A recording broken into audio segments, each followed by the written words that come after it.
Magandang araw po sa inyo. Muli, mga kababayan, mga kapatid. Ayun ay linggo. Ang ganda ng leksyon kanina eh. Dapat may imbitahan si Aling Marie para malaman niya kung sino yung binabanggit niyang mga sekta.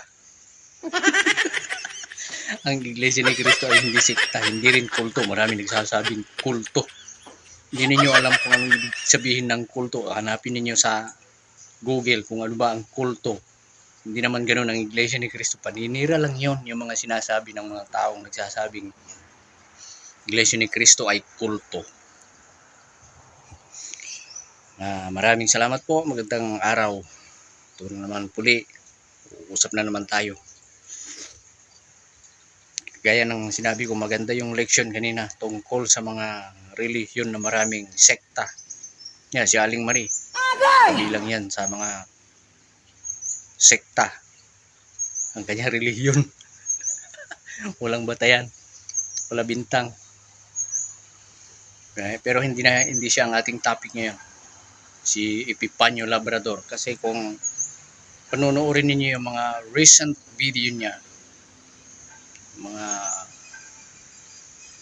na-upload na niya na patungkol sa Iglesia ni Cristo ay talagang matigas siya, hindi daw matitinag, marami daw siyang ibubulgar. May napanood ako na na video na ini-interview yung si Bobong Tanasan. Kilala ninyo yon?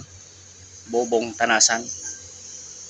Nabanggit niya yon sa isa niyang video, nabanggit ni Labrador Epipanyo si Bobong Tanasan nung yung may dala-dala siyang armas na sinasabi niya na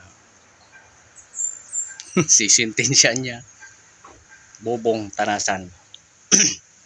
Siyang nagpakilala kung sino si Epipanyo Labrador, kung sino talaga siya. Marami palang ginagamit na pangalan yung taong yan, kung ano-anong mga pangalan ng mga ginagamit, pero ngayon ay makakayag na siya. Pero bago yan ay sagutin muna natin yung mga daming tanong. Bakit daw hindi ang Iglesia ni Cristo ay hindi daw ang ipinapakilala daw natin ay ang Ama? Totoo naman yun, ang Ama. Siya ang Panginoong Diyos, manlalalang ng lahat ng bagay. Ang Ama lamang. Ipinakilala yan ng ating Panginoong Hesukristo. Panginoong Hesukristo mismo ang nagpakilala na ang Ama lamang ang dapat kilalaning Diyos makapangyarihan sa lahat. Sa Juan 17, 1 at 3. Ang mga bagay na ito ay sinalita ni Jesus, at sa pagtingala ng kanyang mga mata sa langit ay sinabi niya, Ama, dumating na ang oras, luwalhatiin mo ang iyong anak upang ikaw ay luwalhatiin ng anak. Ngayon, sino yung pinakilala ng Panginoong Hesukristo na Diyos? Hindi ba yung Ama? Noong nasa krus na siya, tumingala siya sa langit. Tumingala. Ibig sabihin, mayroon siyang kinikilala, hindi yung sarili niya. Tapos sasabihin ninyo na hindi ang Ama ang tunay na Diyos. Maling-mali yan. Maling-mali. Talagang ang Iglesia ni Cristo ay pinag-iinitan. Kasing init ng panahon. Pero sa pamamagitan ng pag-uusig, lalong tumitingkad, lalong nagniningning ang Iglesia ni Cristo. Hindi matitinag yan. Marami ng pagsubok ang pinagdaanan ng Iglesia ni Cristo. Pero patuloy sa tagumpay, patuloy na umaani ng iba't ibang papuri at pagtatagumpay sa lahat ng mga gawain. Sana ay maliwanagan po yung mga makakapanood ng video ito na nagsasabing hindi daw ang Ama ang tunay na Diyos. Mayroon daw sinasabi ang Biblia na hindi raw ang Ama. Si Kristo na ngang nagsabi, ang Ama. Napakahalaga ang makilala na ang Ama ang iisang tunay na Diyos. Sa 3, ito ang buhay na walang hanggan. Ah, ikapagtatamo yun ng buhay na walang hanggan. Hindi lang si Kristo ang nagturo na ang Ama ang Panginoong Diyos, maging yung mga apostol sinabi nila, sa ganang atin ay may isang Diyos lamang. Unang Korinto 8:6. Ngunit sa ganang atin ay may isang Diyos lamang, ang Ama, na buhat sa kanyang lahat ng mga bagay, at tayo'y sa kanya, at isa lamang Panginoon, si Hesu Kristo, na sa pamamagitan niya ang lahat ng mga bagay at tayo'y sa pamamagitan niya. Tapos sasabihin ninyong hindi ang Ama ang tunay na Diyos. Di, kinalaban ninyo ang Kristo, Panginoong Hesu Kristo.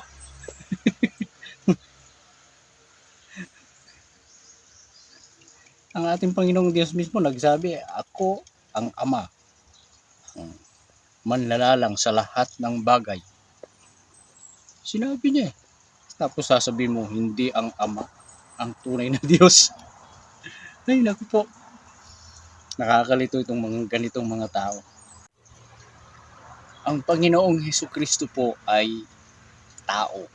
Subalit hindi basta-basta na tao, tagapamagitan. Sinabi yan mismo ng mga apostol. Isang Panginoong, isang Ama, at isang tagapamagitan, ang Panginoong Hesu Kristo.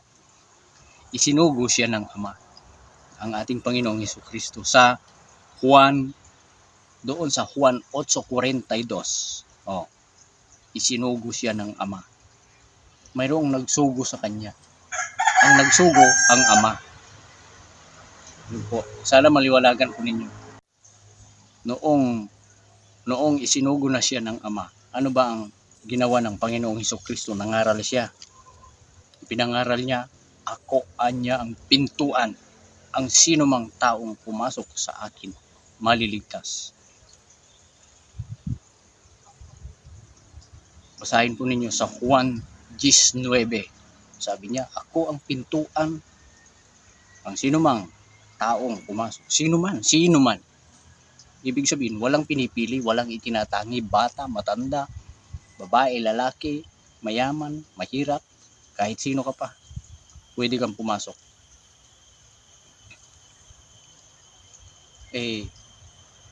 Papaano makakapunta makakadaan yung tao sa pintuan, na ang pintuan na binabanggit ay ang Panginoong Hesus Kristo? Sa Juan 6:44 hanggang 46, ang Ama ang magdadala sa lahat ng mga tao papunta sa Panginoong Hesus Kristo para makapasok sa Kanya. Pag nakapasok ka sa Kanya, mapapabilang ka sa Kanyang kawan. Iyon ang kalooban ng Ama. Ang Diyos po ang tumatawag. Ang Diyos po ang tumatawag sa unang Korinto 1:9. Yon. Ang Ama po ang tumatawag, dinadala niya sa Panginoong Hesus Kristo. Sa paanong paraan? Yung mga kaanib sa Iglesia ni Kristo, kami nag-aanyaya. Sasabihin namin sa mga tao, mga kakilala namin, kaibigan, kahit sino, pwede kayong makinig. Ito, sa pamamagitan ng video nito, pwede kayong pumasok sa aming mga kapilya para makarinig kayo ng mga aral. Hirapig kasi na. Sana po ay maliwanag yun. Kasi maraming nagtatanong, maraming nag-uusisay. Kung gusto po ninyong maliwanagan, pumasok kayo sa aming mga kapilya. Hindi po bawal pumasok sa loob ng kapilya namin. Basta't magpaalam sa gwardiya kung may gwardiya. O kaya sumama kayo sa mga kakilala ninyong mga Iglesia ni Kristo, mga kapitbahay, para magsama-sama tayo sa loob ng Iglesia ni Kristo. Hindi yung sariling kuro-kuro lamang, sariling pakahulugan lamang ay sasabihin mo, ay lagi kong pinag-aaralan yan. hindi na kailangan ng ministro, hindi na kailangan ng Iglesia ni Cristo. Kahit pa sabihin mong araw-araw kang nagbabasa ng Biblia, ano ang nakasulat sa Biblia? Doon sa ikalawang Timoteo 3:7.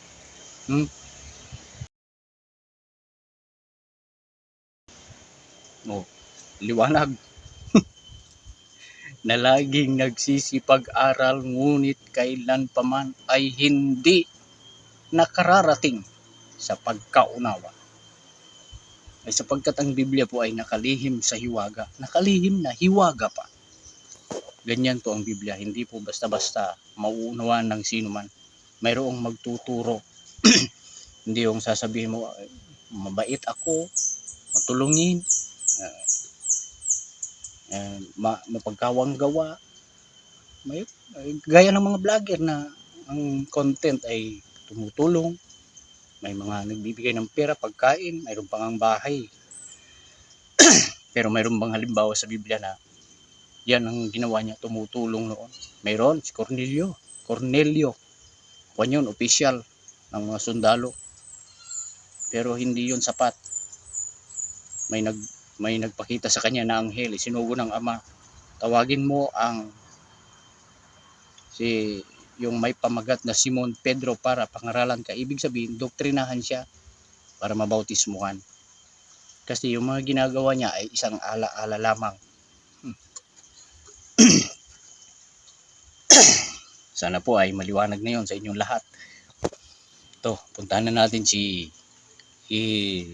yung nagpapakilalang walang inuurungan ng mga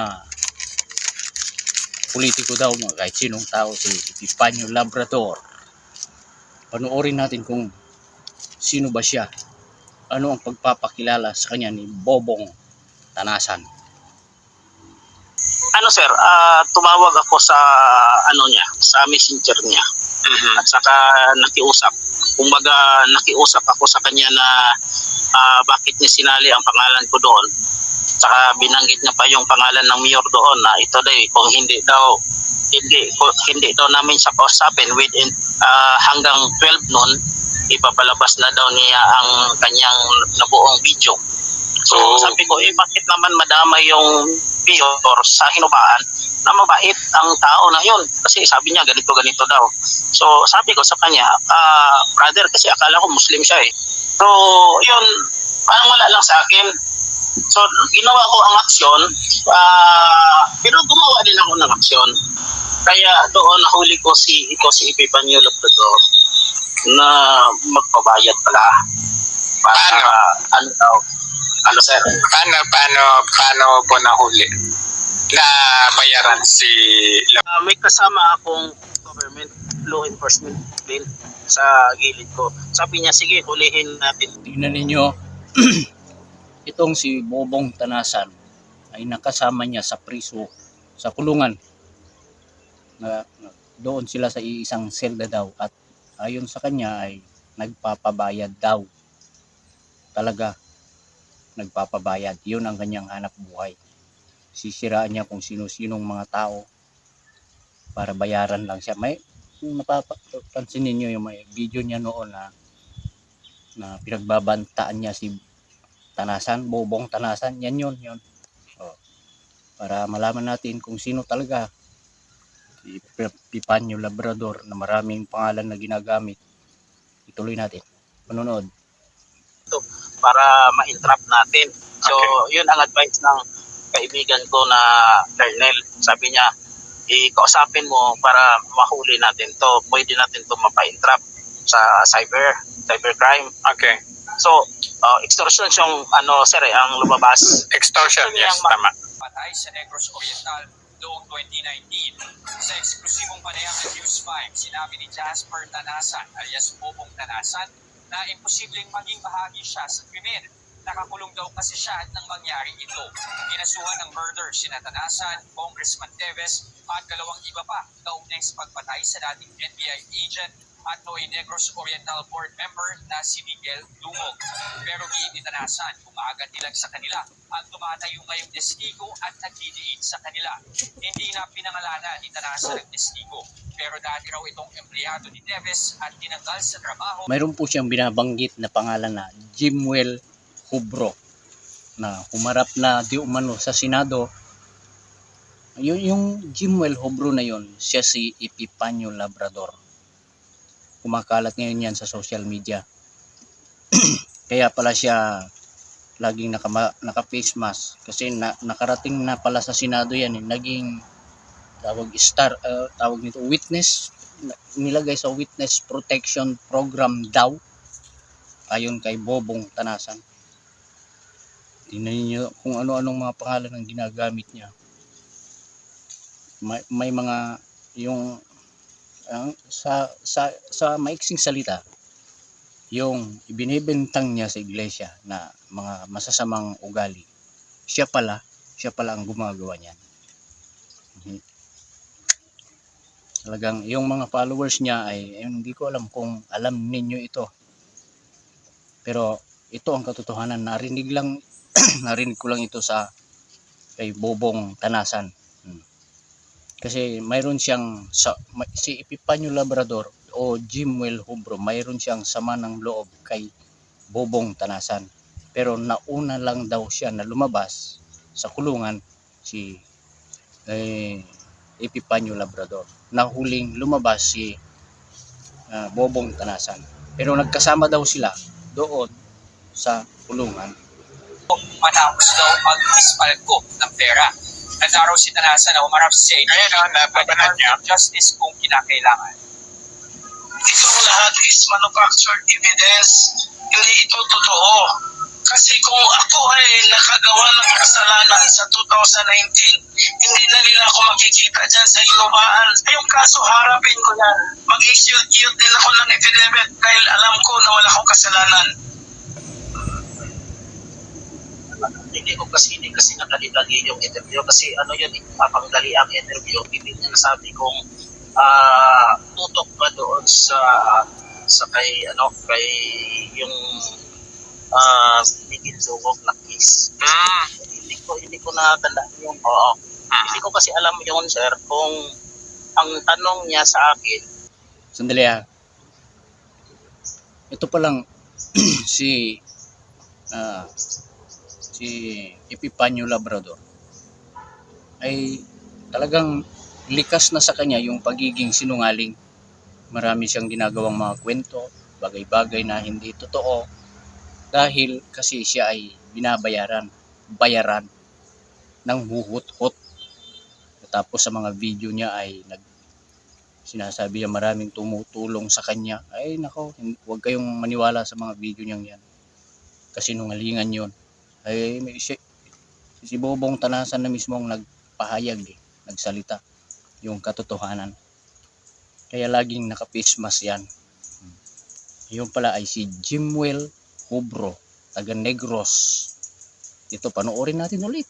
Kasi 2019 yung cases, 2014 to 2019 daw yung mga charges na mga cases na konektado doon yung mga issue. So, akala ko yung issue, nandoon pa ako sa kulungan. So, ito to be clear sa lahat, no?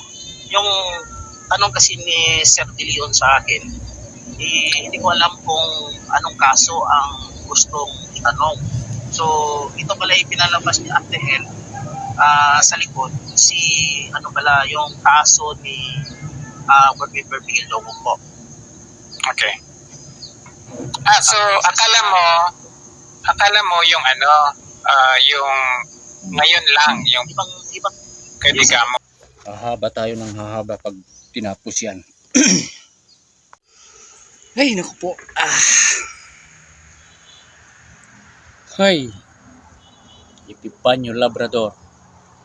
Mahilig gumamit ng kung ano-anong mga pangalan. Wala na. Sirang-sira ka na. Kung tatapusin natin yung video ay mahaba. Panoorin nyo po kay Jazz Vlog, isang kapatid na talagang nagsasaliksik tungkol kay Epipanyo Labrador. Just Vlog. Yon. Isa ding miyembro sa Iglesia ni Cristo at vlogger din. At ito, maraming salamat po at sa patuloy ninyong pagsubaybay. Maraming salamat sa lahat ng mga kapatid na dito sa Pilipinas, sa iba't ibang panig ng mundo. Maraming salamat po. Hanggang sa muli.